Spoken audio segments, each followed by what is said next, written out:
Le secret caché avant Fajr, le moment où Allah exauce les cœurs. Assalamu alaikum wa rahmatulahi wa barakatuh. As-tu déjà ressenti ce silence unique qui enveloppe la terre juste avant l'aube? Ce moment où tout semble s'arrêter, où le monde dort encore, mais où certaines âmes se tiennent debout, les mains levées, le cœur tremblant, invoquant leur Seigneur dans la tranquillité de la nuit. Ce n'est pas un simple instant de la journée. C'est une porte ouverte vers la proximité d'Allah, un moment où le Créateur se rapproche de ses serviteurs d'une manière que peu connaissent vraiment. Cette heure, juste avant Fajr, cache un secret spirituel d'une puissance immense. C'est le moment où les cœurs sincères trouvent la paix, où les larmes sont acceptées et où les invocations s'élèvent vers le ciel sans barrière. Beaucoup dorment à cette heure bénie, ignorant qu'un trésor les attend dans le silence de la nuit. Mais ceux qui se lèvent, même pour quelques minutes, goûtent à une lumière et une sérénité qu'aucun mot ne peut vraiment décrire. Dans cette vidéo, je vais te dévoiler ce secret oublié, ce rendez-vous discret entre le serviteur et son Seigneur. Nous allons ensemble explorer ce moment sacré, comprendre pourquoi il a bouleversé la vie des pieux, et comment toi aussi, tu peux vivre cette proximité avec Allah. Reste bien jusqu'à la fin, car ce que tu vas découvrir aujourd'hui n'est pas un simple rappel. C'est une invitation à transformer ton cœur, à raviver ta foi, et à retrouver la paix que seule la présence d'Allah peut offrir.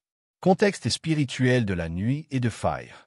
Il existe un moment dans la nuit que peu de gens connaissent vraiment, un moment où le monde dort, où les bruits disparaissent, et où seules les âmes éveillées se tiennent face à leur Seigneur.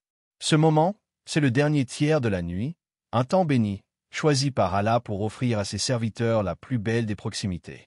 Dans un hadith authentique rapporté par Muslim, le prophète a dit « Notre Seigneur descend chaque nuit au ciel le plus bas, lorsqu'il ne reste qu'un tiers de la nuit, et il dit « Qui m'invoque pour que je lui réponde? Qui me demande pour que je lui donne? Qui me demande pardon pour que je lui pardonne ?» Ces mots ne sont pas symboliques. Ils décrivent une réalité spirituelle profonde.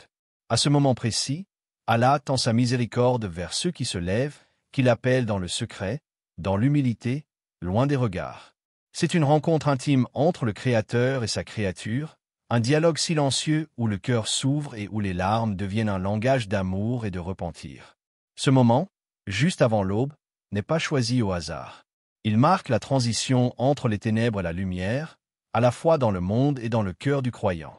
Fajr, c'est la naissance du jour, mais c'est aussi la renaissance de l'âme. Après les ombres du doute, du péché ou de l'insouciance, vient la clarté de la foi, du rappel, de la paix. Le silence de la nuit a une valeur qu'aucun autre moment ne possède.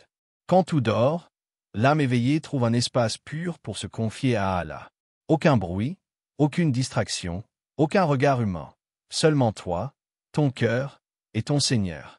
Ce silence n'est pas vide, il est plein de présence, plein de lumière invisible, pleine de miséricorde descendante.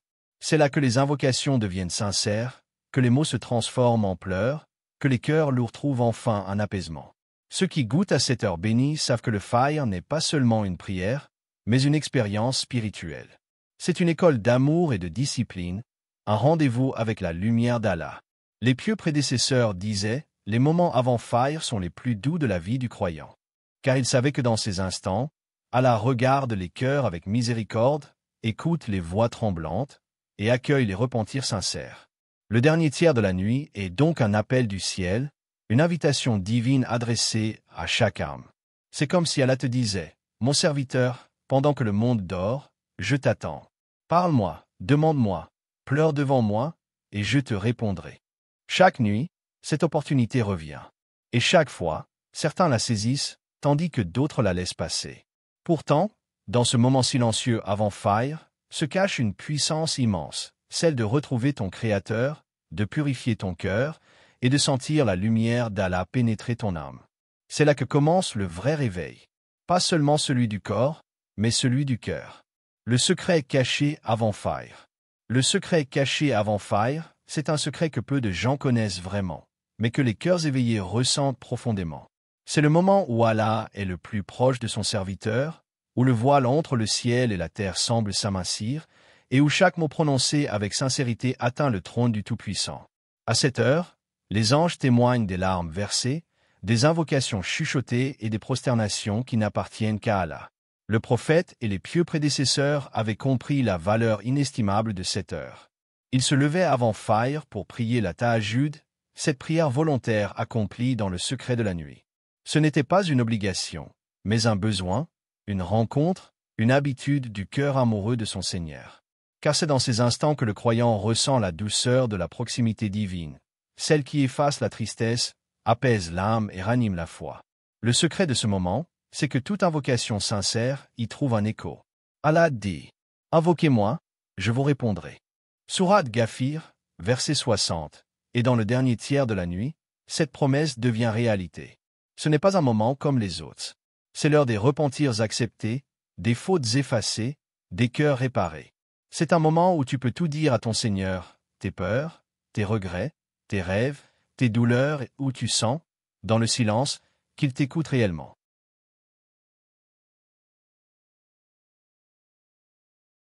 Imagine la scène. Le monde dort, les lumières sont éteintes, le silence enveloppe tout. Mais quelque part, un croyant s'élève, pose son front sur le sol, et pleure devant Allah. Il ne demande pas la gloire, ni la richesse, mais seulement la paix, le pardon, la miséricorde. Et dans ce secret partagé entre le serviteur et son Créateur, les cieux s'ouvrent, la miséricorde descend, et les anges écrivent. Un tel s'est levé pour Allah, et Allah lui a répondu. Ce moment est un trésor spirituel oublié par beaucoup. Dans un monde bruyant, saturé d'images et de distractions, la nuit avant Fajr est un refuge. C'est un havre où l'âme se ressource, où la foi se purifie, où l'amour d'Allah se ravive. Les prophètes, les saints, les savants, tous y ont puisé leur force et leur lumière. Ce n'est pas un hasard si le prophète passait une grande partie de la nuit debout, les larmes aux yeux, disant « Ne devrais-je pas être un serviteur reconnaissant ?» Le secret avant Fajr, c'est celui de la proximité. Ce n'est pas une simple prière, mais une rencontre entre l'amour et la miséricorde. Celui qui goûte à ce moment comprend que le vrai bonheur n'est pas dans ce que l'on possède, mais dans ce lien invisible avec Allah. Alors, si tu veux connaître ce secret, ne cherche pas dans les livres, ni dans les discours. Lève-toi, ne serait-ce qu'une nuit. Fais tes ablutions, mets ton front au sol, et parle à Allah. Ressens cette paix unique qui descend sur ton cœur. Car c'est là, avant Fajr, dans le silence de la nuit, que les cœurs sincères trouvent ce que le monde entier cherche sans le savoir, la présence d'Allah. Les mérites de prier et invoquer avant Fajr. Les mérites de se lever avant Fajr sont immenses, et pourtant si peu de gens les connaissent. Celui qui goûte à ce moment comprend qu'il ne s'agit pas simplement de prier, mais d'entrer dans un état d'intimité avec Allah, d'être seul face à lui, sans témoin, sans distraction. C'est une adoration cachée, pure, sincère, et c'est justement ce qui en fait l'un des actes les plus aimés d'Allah. Le prophète a dit « La meilleure prière après les prières obligatoires est la prière de la nuit. » Hadith rapporté par Muslim. Dans une autre narration, il dit « Le serviteur est le plus proche de son Seigneur durant la dernière partie de la nuit. S'il peut faire partie de ceux qui se souviennent d'Allah à ce moment-là, qu'il le fasse. » Tirmidhi. Ces paroles montrent que le dernier tiers de la nuit n'est pas un simple moment temporel, c'est un rendez-vous spirituel. C'est à cet instant que la barrière entre le serviteur et son Seigneur semble disparaître. Les invocations y sont exaucées, les fautes y sont effacées, et les cœurs y sont purifiés. Les savants expliquent que le secret de l'exaucement à ce moment vient de la sincérité, ikhlas, et de la confiance totale en Allah, tawakkul. Lorsque tu te lèves, seul, alors que tout le monde dort, sans autre raison que de parler à ton Créateur, ton intention est pure. Tu ne cherches ni regard, ni reconnaissance. Et c'est cette sincérité qui fait que tes mots montent directement vers le ciel. Le tawakkul, lui, se manifeste quand tu t'en remets entièrement à Allah, conscient que lui seul peut t'aider, te guérir, te pardonner. Avant Fajr, les invocations ne sont pas de simples mots, elles deviennent des cris du cœur, des confessions intimes, des déclarations d'amour et de dépendance envers Allah. Et à ce moment-là, Allah répond toujours, d'une manière ou d'une autre. Les pieux prédécesseurs, les salafs, avaient compris cette réalité. On raconte qu'ils attendaient la nuit avec impatience, comme un amoureux attend son bien-aimé. Lorsque le silence tombait, ils se levaient, se lavaient et faisaient face à la Qibla.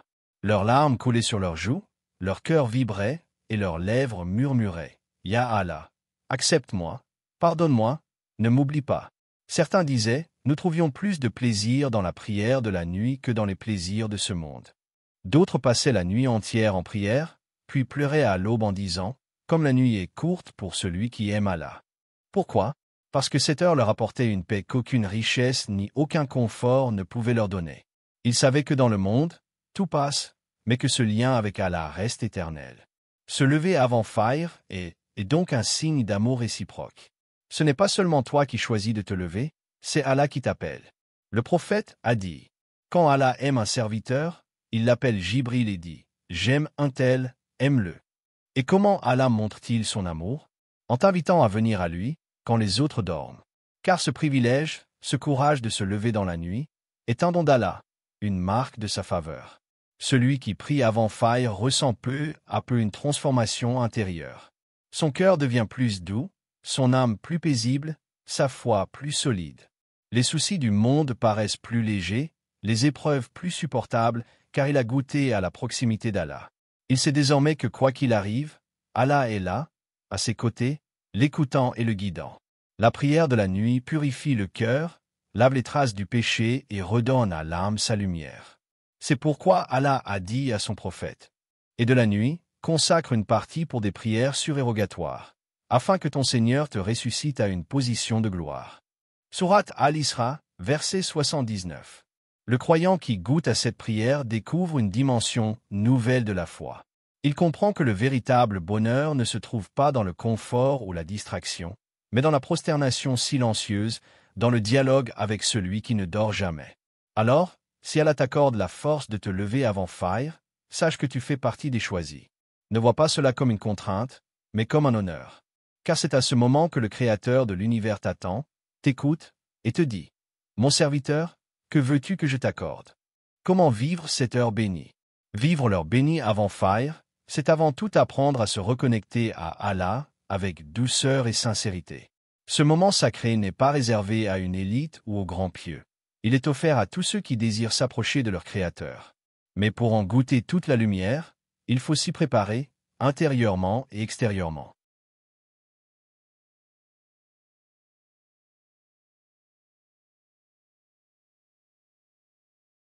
La première étape est la préparation du cœur et du corps. Cela commence dès la soirée. Évite les distractions inutiles, les écrans, les discussions vaines. Essaie de dormir tôt, avec l'intention sincère de te lever pour prier. Le prophète avait pour habitude de dire, avant de dormir, « Bismika Allahumma amutu wa aya » c'est en ton nom, ô Allah, que je meurs, en dormant, et que je vis, en me réveillant. Point. Cette intention transforme même ton sommeil en acte d'adoration. Ensuite, prépare ton réveil avec sagesse. Programme ton alarme un peu avant Fajr, afin d'avoir quelques minutes de calme avant l'appel à la prière. Garde une lumière douce, pour ne pas briser la sérénité de la nuit. Lorsque tu ouvres les yeux, rappelle-toi, Allah t'a choisi à cet instant. Tu es éveillé parce qu'il veut t'entendre. Lève-toi doucement, fais tes ablutions avec recueillement, et ressens l'eau comme une purification de ton âme autant que de ton corps. Commence ta prière avec humilité, même si ce n'est que 2 raka'ats. Ces 2 unités de prière peuvent peser plus lourd que des heures d'adoration faites sans sincérité. Le prophète a dit, « 2 unités de prière dans la nuit sont meilleures que les biens de ce monde. » Rapporté par Al-Bayhaqi. Ne cherche pas à faire long, mais à faire vrai. Récite des sourates que tu aimes, parle à Allah dans ton cœur, prosterne-toi avec lenteur. L'essentiel n'est pas la quantité, mais la profondeur. Après la prière, fais de ta dua un moment d'intimité avec ton Seigneur. Parle-lui comme à un confident. Dis-lui ce que tu n'as jamais osé dire à personne. Dépose tes peines, tes craintes, tes rêves à ses pieds. Pleure si ton cœur le ressent. N'aie pas honte de tes faiblesses. Allah aime les cœurs sincères, pas les âmes parfaites. Tu peux aussi tenir un carnet spirituel, dans lequel tu notes tes invocations.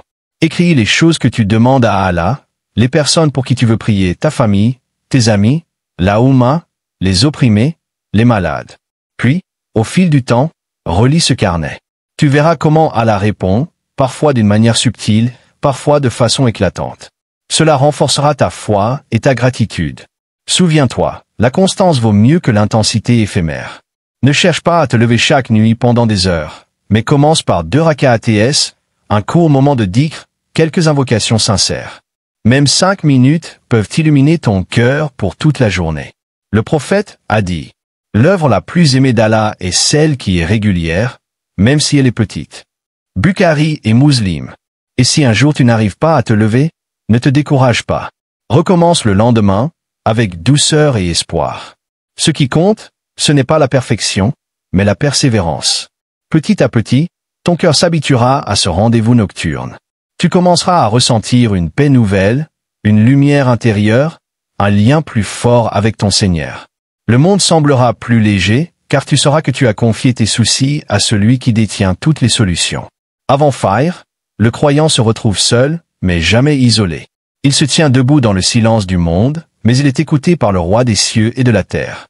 C'est là que se trouve le véritable secret. Vivre la nuit non pas comme une obscurité, mais comme un moment de lumière.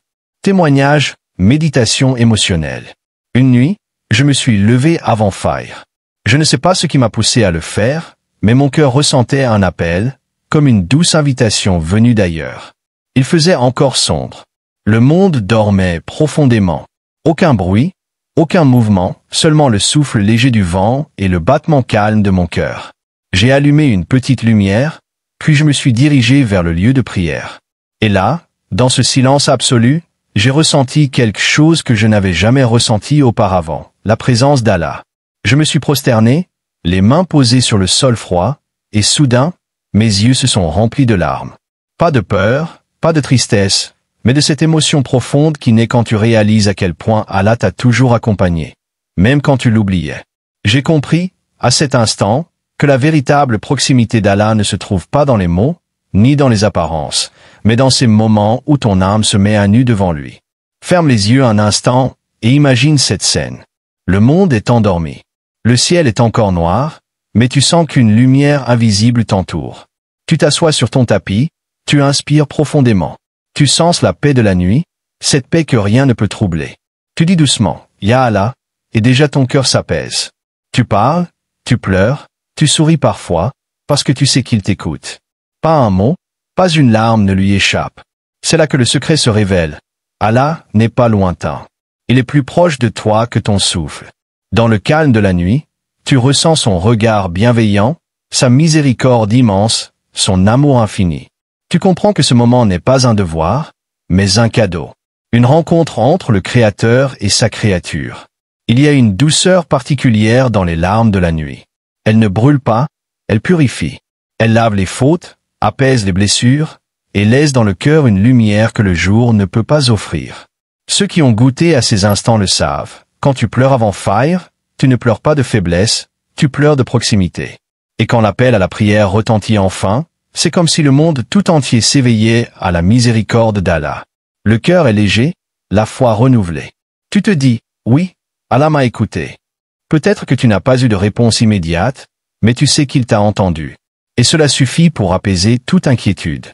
Cette nuit-là, j'ai compris que se lever avant Fajr, ce n'est pas seulement accomplir une prière, c'est vivre une rencontre. C'est une conversation silencieuse avec le Seigneur des mondes. C'est là que j'ai ressenti ce que signifie réellement être proche d'Allah.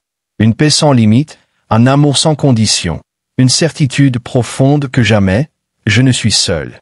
Et toi aussi, tu peux goûter à ce moment. Il n'appartient pas à quelques élus, il est offert à tous ceux qui frappent à la porte d'Allah. Alors la prochaine fois que ton cœur t'appelle à te lever avant Fajr, n'ignore pas cet appel. Peut-être qu'Allah t'attend justement à ce moment-là, pour t'accueillir dans sa lumière et t'envelopper de sa paix. Avant Fajr, Allah t'attend. Dans le silence de la nuit, avant que le monde ne s'éveille, il tend sa main et murmure à ton cœur. Et seuls ceux qui l'aiment vraiment, qui brûlent d'un désir sincère de se rapprocher de lui, répondent à cet appel. Chaque réveil pour le Fajr est une chance de renaître, de laisser derrière soi les fardeaux de la journée passée et de commencer un nouveau chapitre avec le souffle pur de la foi. Fais du Fajr le départ d'un nouveau toi. Laisse les ténèbres de la nuit t'enseigner la valeur de la persévérance, de la sincérité et de l'humilité. Apprends à chérir le silence, à aimer ces heures où l'âme se confie à Allah sans témoin, où les larmes du repentir deviennent des perles de lumière, et où le dhikr apaise les inquiétudes du cœur. Dans ce calme, chaque souffle, chaque murmure, chaque supplication devient un chemin vers la paix intérieure et la proximité divine. N'attends pas demain pour ressentir cette connexion. Commence aujourd'hui, même si ce n'est qu'un pas timide, un simple Allahu Akbar dans le cœur avant le lever du soleil. Ta constance, même minime, est précieuse aux yeux d'Allah. Cultive ce rituel comme un jardin secret et vois ton âme s'épanouir dans la douceur de ses bienfaits. Ô Allah, fais de nos cœurs des cœurs qui se lèvent pour toi, qui t'invoquent dans le secret de la nuit et qui trouvent en toi la paix et la lumière. Amin. Si ce rappel t'a touché, partage-le pour que d'autres âmes se réveillent avant Fajr. Laisse un Amin en commentaire et abonne-toi pour continuer ce voyage spirituel.